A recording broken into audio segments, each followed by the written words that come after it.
আস্তাগফিরুল্লাহ ওয়া আতুবু ইলাইহি বলে তোমার মোবাইলে যত মেয়ের নাম্বার আছে সব মিটিয়ে দিবা।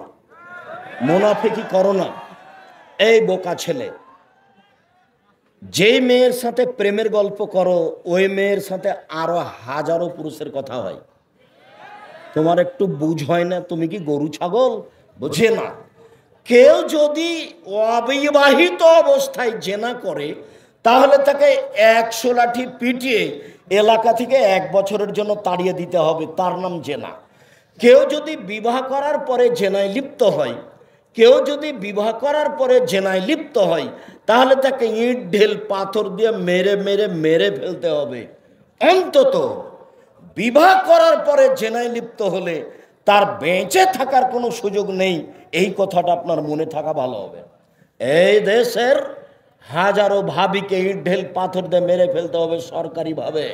যারা দেবরের সাথে জেনায় লিপ্ত হয়েছে এদেশের লাখো দুলাই ভাইকে ইট ঢেল পাথর দিয়ে মেরে ফেলতে হবে সরকারিভাবে। যারা শ্যালিকার সাথে জেনায় লিপ্ত হয়েছে এদেশের লাখো পুরুষকে ইট ঢেল পাথর দিয়ে মেরে ফেলতে হবে সরকারিভাবে। যাদের স্ত্রী জাজল্য বাড়িতে আছে এরপরেও অন্য মহিলার সাথে জেনায় লিপ্ত হয়েছে এদেশের লাখো মহিলাকে ইট ঢেল পাথর দিয়ে মেরে ফেলতে হবে। যাদের স্বামী জাজল্য থাকার পরেও আরেকজন পুরুষের সাথে জেনায় লিপ্ত হয়েছে এদের বেঁচে থাকার কোনো সুযোগ নেই। সম্মানিত দিনী ভাই বোন, এই ছেলেরা এক খেলে চেয়ে থাকো। বিষয়টি স্পষ্ট করি, সুদের পাপ এত ভারী কেন? যদি জেনার পাপ এত ভারী হয় তাহলে সুদের পাপ তার চেয়ে ভারী কেন? সুদ আবার কি জিনিস? সুদ খেলে সমাজ নষ্ট হয়, সুদ খেলে মানুষ নিঃস্ব হয়ে যায়, সুদ খেলে মানুষ ভিক্ষুক হয়ে যায়। যেটা আল্লাহ চায় না, যেটা নবী চায় না, যেটা সমাজ নেতারা চায় না, এর অনেক ক্ষতি। চলেন যায় 1 মিনিট দেখি। সম্মানিত দিনী ভাই বোন, রাসূল সাল্লাল্লাহু আলাইহি ওয়াসাল্লাম বলেন 3 শ্রেণীর মানুষকে হত্যা করা যায়, তবে 2 শ্রেণীর মানুষের বাঁচার পথ আছে। 1 শ্রেণীর মানুষের বাঁচার পথ নেই। এক, কোরআন মাজিদকে কেউ যদি বলে আমরা মানি না, কোরআন মানি না, তাহলে তাকে হত্যা করতে হবে সরকারিভাবে। ফাঁসির মঞ্চে নিয়ে যাওয়া হয়েছে, ফাঁস গলায় দেওয়া হয়েছে, ফাঁস টান টান, তখন বলছে ভুল হয়েছে, ভুল হয়েছে, আমার ভুল হয়েছে, কোরআন আল্লাহর বিধান, কোরআন আল্লাহর বিধান। তখন তাকে ফাঁসির মঞ্চ থেকে নামিয়ে নিতে হবে, তার ফাঁসি হবে না। 2, কেসাস, আপনি আমাকে হত্যা করেছেন, আমার বাপ মা আপনাকে হত্যা করে নেবে সরকারিভাবে, এর নাম কেসাস। আপনি আমাকে হত্যা করেছেন, আমার বাপ মা আপনাকে হত্যা করে নেবে, এর নাম কেসাস। আপনাকে ফাঁসির মঞ্চে নিয়ে যাওয়া হয়েছে, ফাঁস গলায় দেওয়া হয়েছে, আমার বাপ মা চিল্লাচিল্লি করে বলছে না না মাফ করে দিলাম, মাফ করে দিলাম, আমরা কেসাস নিব না, আমরা কেসাস নিব না, মাফ করে দিলাম। তাকে ফাঁসির মঞ্চ থেকে নামিয়ে নিতে হবে। 3 শ্রেণীর মানুষকে হত্যা করতে হয়, 2 শ্রেণীর মানুষ বেঁচে গেল, বাঁচার পথ আছে। এখনো 1 শ্রেণীর মানুষ বাকি আছে। তাহাজ্জুদ পড়লেও, হজ করলেও, তাহাজ্জুদ পড়লেও, হজ করলেও, তাসবিহ তাহলিল করলেও, কোরআন তেলাওয়াত করলেও, বিবাহ করার পরে যদি জেনায় লিপ্ত হয় তাহলে তাকে সরকারিভাবে হত্যা করতে হবে। এ কথাই ঠিক। পৃথিবীতে তার বেঁচে থাকার কোনো পথ ঘাট নেই। এক খেলে চেয়ে থাকো, আমার দিকে চেয়ে থাকো। সম্মানিত দিনী ভাই মুরব্বী, আপনাকে আমি অনুরোধ করছি আমার দিকে চেয়ে থাকবেন, আর স্টেজে কোনো মানুষ প্রয়োজনীয় কথা বলবেন না। আপনাদেরকে আমি অনেক ভালোবাসি, আমি যখন কথা বলি তখন আপনি নিজের কথার দাম দিয়েন না। আমার কথার দাম আপনার কথার চেয়ে কয়েক কোটি টাকা বেশি। আপনাকে তো আমি বলেছি মা মারা গেলে এখন মাটি দেওয়ার কথা হবে না, শুনে থাকতে হবে, কথা শেষ হবে মাটি দিতে হবে। কি এটা হলো ফরজ, এটা হলো ফারজে কিফায়া। কোনো প্রয়োজনীয় কথা এখানে নিয়ে আসবেন না, এ কথাই ঠিক। সম্মানিত দিনী ভাই বোন, এই ছেলেরা একদিকে চেয়ে থাকো। যা তেমরা তুমি গ্রামে দিয়ে, গ্রামের সম্প্রদায়ের একজন মহিলা আসলো, এসে আল্লাহ রসুলকে বলছে তাহিরুনি ইয়া রাসূলুল্লাহ, আল্লাহ রসুল আমাকে পবিত্র করেন। তখন আল্লাহ রসুল বলছেন ইরজেই, বাড়ি ফিরে যাও, আস্তাগফিরুল্লাহ, তওবা করো, ক্ষমা চাও, অতুবু ইলাইহি, তার কাছে তওবা করো, পাপ ক্ষমা হয়ে যাবে। তখন মহিলা বলছে আতুরাতাদুনি কাবারাতাদ্দা মাইজুবনা মালিক। ও, মাইজুবনা মালিকের বিচার করেননি, ওকে ফিরিয়ে দিয়েছিলেন, সেইভাবে কি আপনি আমাকে ফিরিয়ে দিতে চাচ্ছেন? না হবলা মিনাজ না, আমার পেট উঁচু হয়েছে অবৈধ সন্তানে, আমার পেটে অবৈধ সন্তান আছে, আমি ফিরে যাব না, আমার বিচার করে দেন। তখন আল্লাহ রসুল দৃশ্য দেখে বলে, ইরজেই হরদেই হে, ইরজেই হাত্তা তালে দিয়ে, তুমি বাড়ি চলে যাও, যেদিন তোমার বাচ্চা হবে সেদিন আসে বিচার করে দিব। মুসলিম গ্রন্থে এসেছে বাড়ি চলে গেছে, যেদিন বাচ্চা প্রসব হয়েছে বাচ্চাকে ন্যাকড়াতে জড়িয়ে নিয়ে এসে আল্লাহ রসুলের দরবারে বলছে, এ দেখেন বাচ্চা প্রসব হয়েছে, বিচার করে দেন।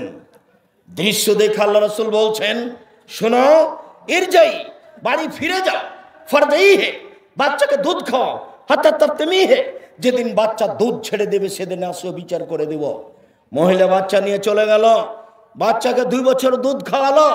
2 বছর পরে বাচ্চা নিয়ে বিচারালয়ে উপস্থিত, এক টুকরা রুটি রয়েছে বাচ্চার হাতে, এই রুটি প্রমাণ করে বাচ্চা খাদ্য খেতে পারে। মুসলিমিনা, আল্লাহ রসুল বাচ্চাটাকে একজন মুসলমানের হাতে দিলেন, যাও বাচ্চাটা লালন পালন করো। আর বললেন, সঙ্গী সাথী, এই খাবো বেহা, তোমরা একে মাঠে নিয়ে যাও, সাদরেহা, মাঠে নিয়ে গিয়ে গর্ত খুঁড়ে বুক পর্যন্ত মাটিতে পুঁতে দাও, সোমবার চুহা, এরপরে ইট ঢিল পাথর দিয়ে মেরে মেরে মেরে ফেলো। সাহাবিগণ বলছেন, আমরা মাঠে নিয়ে গেলাম, গর্ত খুঁড়লাম, বুক পর্যন্ত মাটিতে পুঁতে দিলাম, চতুর্দিক থেকে ইট ঢিল পাথর মারতে লাগলাম। খালিদ বিন ওয়ালিদ বলছেন, আমি একটা পাথর তার মুখের উপরে মারলাম, পাথরটা মুখে লেগে রক্ত ছিটে খালিদের গায়ে লাগলো। ফাসাব্বাহা, খালিদ তাকে গালি দিয়ে বসলেন।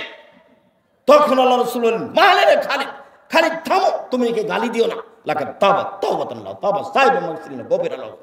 এই মহিলা এত ক্ষমা ভিক্ষা চেয়েছে, এই মহিলা আল্লাহর দরবারে এত ক্ষমা চেয়েছে। এরকম ক্ষমা যদি বড় থেকে বড় পাপী চাই, তাহলে তার পাপ ক্ষমা করা হবে। খালিদ, একে গালি দিও না।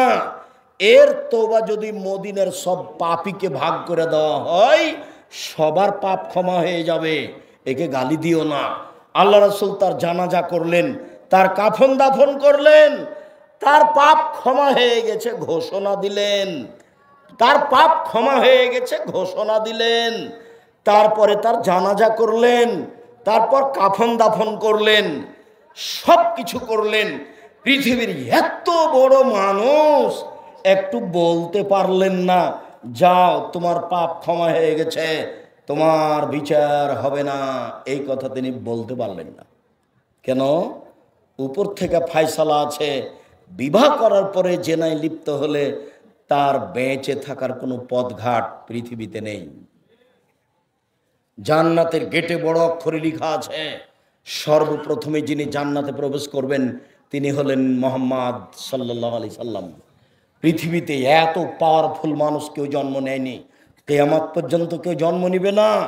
এত বড় পাওয়ারফুল মানুষ একটু বলতে পারলেন না, বললেন পাপ ক্ষমা হয়ে গেছে, জানাজা দিলেন, কাফন দাফন করলেন, সব কিছু করলেন, কিন্তু একটু বলতে পারলেন না, যাও তোমার বিচার হবে না, পাপ ক্ষমা হয়ে গেছে। তার নাম জেনা।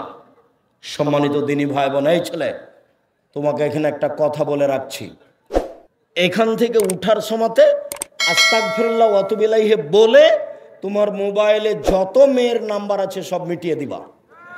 মুনাফিকি করো না।